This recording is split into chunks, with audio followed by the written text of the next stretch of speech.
وہ مکہ کے لڑاکا سوار تھے۔ انہوں نے واپس جا کر ابو سفیان کو بتایا، چند اور سواروں کو بھیجو۔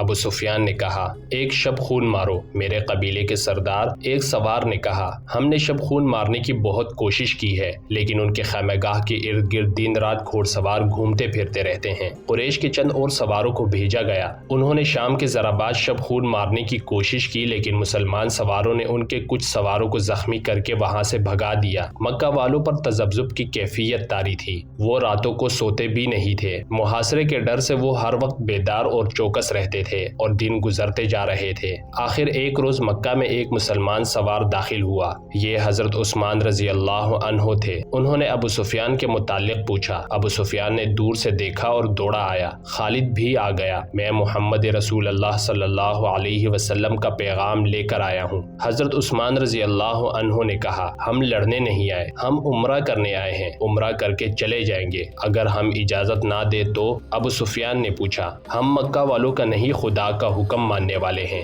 حضرت عثمان رضی اللہ عنہ نے جواب دیا، ہم اپنے اور اپنی عبادت گاہ کے درمیان کسی کو حائل نہیں ہونے دیا کرتے۔ اگر مکہ کے مکان ہمارے لیے رکاوٹ بنیں گے تو خدا کی قسم مکہ ملبے اور کھنڈروں کی بستی بن جائے گی۔ اگر یہاں کے لوگ ہمیں روکیں گے تو مکہ کی گلیوں میں خون بہے گا۔ ابو سفیان، ہم امن کا پیغام لے کر آئے ہیں اور یہاں کے لوگوں سے امن کا تحفہ لے کر جائیں گے۔ خالد کو وہ لمحے یاد تھے جب یہ مسلمان سوار پر وقار لہجے میں دھمکی دے رہا تھا۔ خالد کا خون کھول اٹھنا چاہیے تھا، لیکن اسے یہ آدمی بڑا اچھا لگا تھا۔ ابو سفیان نے عثمان رضی اللہ عنہ کو عمرے کی پیشکش بھی کی تھی، لیکن انہوں نے اپنے نبی صلی اللہ علیہ وسلم کے بغیر اکیلے عمرہ کرنے سے صاف انکار کر دیا تھا۔ ادھر مذاکرات میں جب زیادہ وقت گزرا تو ہوا کے دوش پر یہ افواہ حدیبیہ پہنچی کہ عثمان رضی اللہ عنہ کو قتل کر دیا گیا ہے، جس کے جواب میں رسول کریم صلی اللہ علیہ وسلم نے قتل عثمان رضی اللہ عنہ کے انتقام کے لیے اپنے 1400 جانثاروں سے بیعت لی تھی۔ اسی بیعت کو تاریخ میں بیعت رضوان کے نام سے یاد کیا جاتا ہے، اور اسی بیعت کی وجہ سے ابو سفیان سمجھوتے پر راضی ہوا تھا۔ پھر ایک صلح نامہ تحریر ہوا تھا،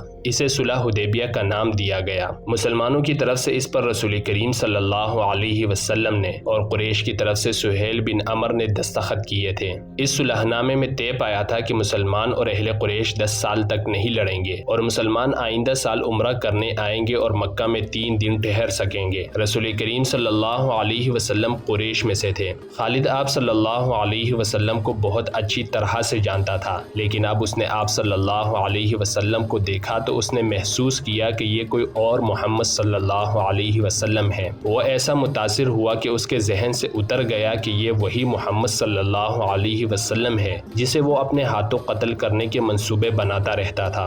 خالد نبی کریم صلی اللہ علیہ وسلم کو ایک سالار کی حیثیت سے زیادہ دیکھ رہا تھا۔ وہ آپ صلی اللہ علیہ وسلم کی عسکری اہلیت کا قائل ہو گیا تھا۔ صلح حدیبیہ تک مسلمان رسول کریم صلی اللہ علیہ وسلم کی قیادت میں چھوٹے بڑے 28 معرکے لڑ چکے اور فتح و نصرت کی دھاک بٹا چکے تھے۔ مسلمان عمرہ کر کے چلے گئے۔ 2 مہینے گزر گئے۔ ان 2 مہینوں میں خالد پر خاموشی طاری رہی، لیکن اس کی خاموشی میں ایک طوفان اور ایک انقلاب پرورش پا رہا تھا۔ خالد نے مذہب میں کبھی بھی دلچسپی نہیں لی تھی۔ اسے نہ کبھی اپنے بتوں کا خیال آیا تھا، نہ کبھی اس نے رسول کریم صلی اللہ علیہ وسلم کے رسالت کو سمجھنے کی کوشش کی تھی، مگر اب از خود اس کا دھیان مذہب کی طرف چلا گیا اور وہ اس سوچ میں کھو گیا کہ مذہب کون سا سچا ہے اور انسان کی زندگی میں مذہب کی اہمیت اور ضرورت کیا ہے۔ ایک روز خالد نے اپنے ساتھی سالار اکرمہ سے، جو اس کا بھتیجا بھی تھا، کہا، میں نے فیصلہ کر لیا ہے، میں سمجھ گیا ہوں۔ کیا سمجھ گئے ہو خالد؟ اکرمہ نے پوچھا۔ محمد صلی اللہ علیہ وسلم جادوگر نہیں، خالد نے کہا، اور محمد صلی اللہ علیہ وسلم شاعر بھی نہیں۔ میں نے محمد صلی اللہ علیہ وسلم کو اپنا دشمن سمجھنا چھوڑ دیا ہے اور میں نے محمد صلی اللہ علیہ وسلم کو خدا کا رسول تسلیم کر لیا ہے۔ ہیبل اور عزا کی قسم، تم مذاق کر رہے ہو، اکرمہ نے کہا۔ کوئی نہیں مانے گا کہ ولید کا بیٹا اپنا مذہب چھوڑ رہا ہے۔ ولید کا بیٹا اپنا مذہب چھوڑ چکا ہے، خالد نے کہا۔ کیا تم بھول گئے ہو کہ محمد صلی اللہ علیہ وسلم ہمارے کتنے آدمیوں کو قتل کرا چکا ہے؟ اکرمہ نے کہا۔ تم ان کے مذہب کو قبول کر رہے ہو جن کے خون کے ہم پیاسے ہیں؟ میں نے فیصلہ کر لیا ہے اکرمہ، خالد نے 2 ٹوک لہجے میں کہا۔ میں نے سوچ سمجھ کر فیصلہ کیا ہے۔ اسی شام ابو ابو سفیان نے خالد کو اپنے ہاں بلایا۔ اکرمہ بھی وہاں موجود تھا۔ کیا تم بھی محمد صلی اللہ علیہ وسلم کی باتوں میں آ گئے ہو؟ ابو سفیان نے اس سے پوچھا۔ تم نے ٹھیک سنا ہے ابو سفیان، خالد نے کہا۔ محمد صلی اللہ علیہ وسلم کی باتیں ہی کچھ ایسی ہیں۔ مشہور مورخ واقدی نے لکھا ہے کہ ابو سفیان قبیلے کا سردار تھا۔ اس نے خالد کا فیصلہ بدلنے کے لیے اسے قتل کی دھمکی دی۔ خالد اس دھمکی پر مسکرا دیا مگر اکرمہ برداشت نہ کر سکا، حالانکہ وہ خود خالد کے اس فیصلے کے خلاف تھا۔ ابو سفیان، اکرمہ نے کہا، میں تمہیں اپنے قبیلے کا سردار مانتا ہوں، لیکن خالد کو جو تم نے دھمکی دی ہے وہ میں برداشت نہیں کر سکتا۔ تم خالد کو اپنا مذہب بدلنے سے نہیں روک سکتے۔ اگر تم خالد کے خلاف کوئی کارروائی کرو گے تو ہو سکتا ہے میں بھی خالد کے ساتھ مدینہ چلا جاؤں۔ اگلے ہی روز مکہ میں ہر کسی کی زبان پر یہ الفاظ تھے، خالد بن ولید محمد صلی اللہ علیہ وسلم کے پاس چلا گیا ہے۔ خالد یادوں کے ریلے میں بہتا مدینہ کو چلا جا رہا تھا۔ اسے اپنا ماضی اس طرح یاد آیا تھا جیسے وہ گھوڑے پر سوار مدینہ کو نہیں بلکہ پیادہ اپنے ماضی میں چلا جا رہا تھا۔ اسے مدینہ کی اونچے مکانوں کی منڈیریں نظر آنے لگی تھیں۔ خالد، اسے کسی نے پکارا لیکن اسے گزرے ہوئے وقت کی آواز سمجھ کے اس نے نظر انداز کر دیا۔ اسے گھوڑوں کی ٹاپ سنائی دیے تب اس نے دیکھا اسے دو گھوڑے اپنی طرف آتے دکھائی دیے۔ وہ رک گیا۔ گھوڑے اس کے قریب آ کر رک گئے۔ ایک سوار اس کے قبیلے کے مشہور جنگجو عمر بن العاص تھے اور دوسرے عثمان بن طلحہ۔ دونوں نے ابھی اسلام قبول نہیں کیا تھا۔ کیا تم دونوں مجھے مکہ واپس لے جانے آئے ہو؟ خالد نے ان سے پوچھا۔ تم کہاں جا رہے ہو؟ عمر بن العاص نے پوچھا۔ اور تم دونوں کہاں جا رہے ہو؟ خالد نے پوچھا۔ خدا کی قسم، ہم تمہیں بتائیں گے تو تم خوش نہیں ہوگے، عثمان بن طلحہ نے کہا۔ ہم مدینہ جا رہے ہیں۔ بات پوری کرو عثمان، عمر بن العاص نے کہا۔ خالد، ہم محمد صلی اللہ علیہ وسلم کا مذہب قبول کرنے جا رہے ہیں۔ ہم نے محمد صلی اللہ علیہ وسلم کو خدا کا سچا نبی مان لیا ہے، پھر ہم ایک ہی منزل کے مسافر ہیں۔ خالد نے کہا، آؤ اکٹھے چلیں۔ وہ 31 مئی 628 عیسوی کا دن تھا جب تاریخ اسلام کے دو عظیم جرنیل خالد رضی اللہ عنہ بن ولید اور عمر رضی اللہ عنہ بن العاص مدینہ میں داخل ہوئے۔ ان کے ساتھ عثمان رضی اللہ عنہ بن طلحہ بھی تھے۔ تینوں رسول کریم صلی اللہ علیہ وسلم کے حضور پہنچے۔ سب سے پہلے خالد رضی اللہ عنہ بن ولید اندر گئے۔ ان کے پیچھے عمر رضی اللہ عنہ بن العاص اور عثمان رضی اللہ عنہ بن طلحہ گئے۔ تینوں نے قبول اسلام کی خواہش ظاہر کی۔ رسول اللہ صلی اللہ علیہ وسلم اٹھ کھڑے ہوئے اور تینوں کو باری باری گلے لگا لیا۔ شہیدوں کو دل سے اتار دیں، ذہن سے ان کا نام و نشان مٹا دیں، ان کی یادوں کو شراب میں ڈبو دیں۔ اس زمین پر جو خدا نے ہمیں شہیدوں کے صدقے عطا کی ہے، بادشاہ بن کر گردن اکڑا لیں اور کہیں کہ میں ہوں اس زمین کا شہنشاہ۔ شہیدوں کے نام پر مٹی ڈال دیں۔ کسی شہید کی کہیں قبر نظر آئے تو اسے زمین سے ملا دیں۔ مگر زندگی کے ہر موڑ اور ہر دوراہے پر آپ کو شہید کھڑے نظر آئیں گے۔ آپ کے ذہن کے کسی گوشے سے شہید اٹھیں گے اور شراب اور شہنشاہیت کا نشہ اتار دیں گے۔ جس نے تخت و تاج کے نشے میں شہیدوں سے بے وفائی کی وہ شاہ سے گدا اور ذلیل و خوار ہوا، کیونکہ اس نے قرآن کے اس فرمان کی حکم عدولی کی کہ شہید زندہ ہیں، انہیں مردہ مت کہو۔ عرب کے ملک اردن میں گمنام سے ایک مقام ہے جس کا نام موتا ہے۔ اس کے قریب سے گزر جانے والوں کو بھی شاید پتہ نہ چلتا ہوگا کہ وہاں ایک بستی ہے۔ اس کی حیثیت چھوٹے سے ایک گاؤں سے بڑھ کر اور کچھ بھی نہیں، لیکن شہیدوں نے اردن کے بادشاہ کو اپنی موجودگی کا اور اپنی زندگی کا جو انہیں اللہ تعالیٰ نے عطا کی ہے احساس دلایا ہے۔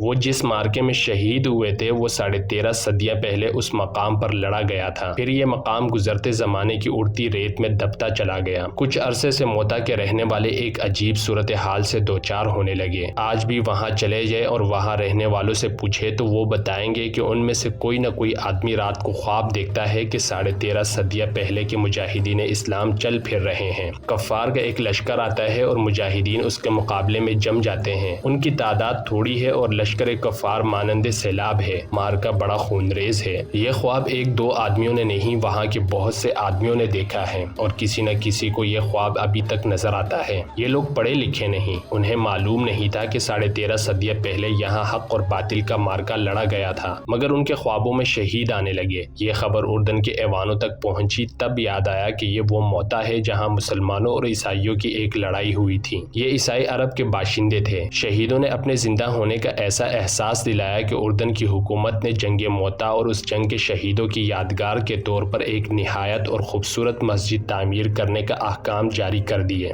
مسجد کی تعمیر 1868 عیسوی میں شروع ہوئی تھی۔ اس جنگ میں 3 سپہ سالار زید رضی اللہ عنہ بن حارثہ، جعفر رضی اللہ عنہ بن ابی طالب اور عبداللہ رضی اللہ عنہ بن رواحہ یہ کے بعد دیگر شہید ہو گئے تھے۔ ان تینوں کی قبریں موتا سے تقریباً 2 میل دور ہیں جو ابھی تک محفوظ ہیں۔ مدینہ میں آ کر خالد رضی اللہ عنہ بالولید نے اسلام قبول کیا تو ان کی ذات میں عظیم انقلاب آ گیا۔ 3 مہینے گزر گئے تھے۔ خالد رضی اللہ عنہ زیادہ تر وقت رسول کریم صلی اللہ علیہ وسلم کے حضور بیٹھے فیض حاصل کرتے رہے، مگر انہیں ابھی عسکری جوہر دکھانے کا موقع نہیں ملا تھا۔ وہ فن حرب و ضرب کے ماہر جنگجو تھے، ان کا حسب و نسب بھی عام عربوں سے اونچا تھا، لیکن انہوں نے ایسا دعویٰ نہ کیا کہ انہیں سالار کا رتبہ ملنا چاہیے۔ انہوں نے اپنے آپ کو سپاہی سمجھا اور اسی حیثیت میں خوش رہے۔ آج شام اور اردن کے علاقے میں اس زمانے میں قبیلہ غسفان آباد تھا، جو اس علاقے میں دور تک پھیلا ہوا تھا۔ یہ قبیلہ طاقت کے لحاظ سے زبردست مانا جاتا تھا، کیونکہ جنگجو ہونے کے علاوہ اس کی تعداد بہت زیادہ تھی۔ اس قبیلے میں عیسائی بھی شامل تھے۔ اس وقت روم کا شہنشاہ ہرقل تھا،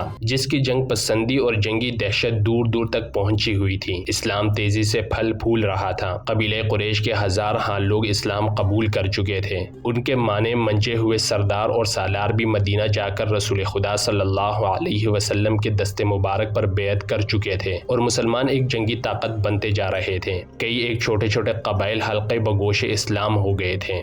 مدینہ اطلاع پہنچ رہی تھی کہ قبیلہ غسفان مسلمانوں کی بڑھتی ہوئی طاقت اور اسلام کی مقبولیت کو روکنے کے لیے مسلمانوں کو للکارنا چاہتا ہے اور جنگی تیاریوں میں مصروف ہے۔ یہ بھی سنا گیا کہ غسفان کا سردار اعلیٰ روم کے بادشاہ ہرقل کے ساتھ دوستی کر کے اور اس کی جنگی طاقت بھی مسلمانوں کے خلاف استعمال کرنے کی کوشش کر رہا ہے۔ رسول کریم صلی اللہ علیہ وسلم نے اپنا ایک ایلچی، جس کا نام تاریخ میں محفوظ نہیں، غسفان کے ایک سردار اعلیٰ کے ہاں اس پیغام کے ساتھ بھیجا کہ اللہ کے سوا کوئی معبود نہیں اور وہ وحدہ لا شریک ہے، اور اسلام ایک مذہب ہے اور ایک دین ہے۔ باقی تمام عقیدے جو مختلف مذاہب کی صورت اختیار کر گئے ہیں توہمات ہیں اور یہ انسانوں کے بنائے ہوئے ہیں۔ رسول کریم صلی اللہ علیہ وسلم نے غسفان کے سردار اعلیٰ کو قبول اسلام کی دعوت دی۔ نبی کریم صلی اللہ علیہ وسلم نے یہ پیغام اس خیال سے بھیجا تھا کہ بیشتر اس کے قبیلہ غسفان روم کے شہنشاہ ہرقل کی جنگی قوت سے مرعوب ہو کر عیسائیت کی آغوش میں چلا جائے۔ یہ قبیلہ اسلام قبول کر لے اور اسے اپنا اتحادی بنا کر ہرقل سے بچایا جائے۔ خدا کی قسم،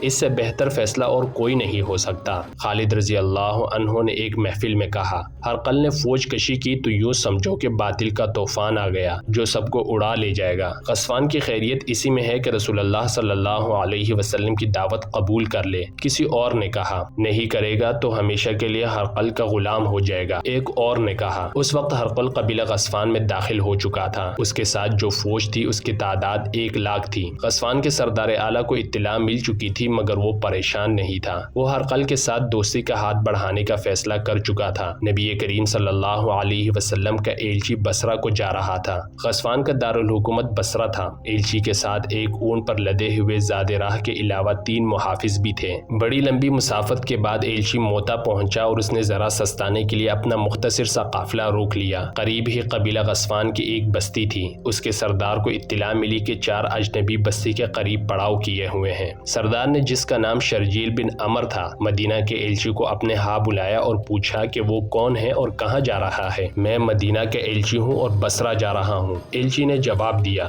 میں رسول خدا صلی اللہ علیہ وسلم کا پیغام تمہارے سردار اعلیٰ کے لیے لے جا رہا ہوں۔ کیا تم قبیلہ قریش کے محمد صلی اللہ علیہ وسلم کی بات کر رہے ہو؟ شرجیل بن عمر نے طنزیہ لہجے میں پوچھا، پیغام کیا ہے؟ پیغام یہ ہے کہ اسلام قبول کر لو، ایلچی نے کہا، اور باطل کے عقیدے ترک کر دو۔ کیا تم یہ سمجھتے ہو کہ میں اپنے سردار اعلیٰ کی اور اپنے مذہب کی توہین برداشت کر لوں گا؟ شرجیل بن عمر نے کہا، اگر تم زندہ رہنا چاہتے ہو تو یہیں سے واپس مدینہ چلے جاؤ، میں بصرہ کے رستے سے ہٹ نہیں سکتا۔ ایلچی نے کہا، یہ رسول اللہ صلی اللہ علیہ وسلم کا حکم ہے، جس کی تعمیل میں فخر سے اپنی جان دے دوں گا اور میں بڑے فخر سے تمہاری جان لوں گا۔ شرجیل بن عمر نے نے کہا۔ شرجیل بن عمر نے کہا اور اپنے آدمیوں کو اشارہ کیا۔ ایلچی کے تینوں محافظ باہر بیٹھے تھے۔ اندر سے 3 آدمی نکلے۔ وہ کسی کے خون آلود لاش گھسیٹتے ہوئے باہر لا رہے تھے۔ محافظوں نے دیکھا کہ لاش کی گردن کٹی ہوئی تھی۔ انہوں نے پہچان لیا یہ ان کے ایلچی کی لاش تھی۔ شرجیل بن عمر باہر آیا۔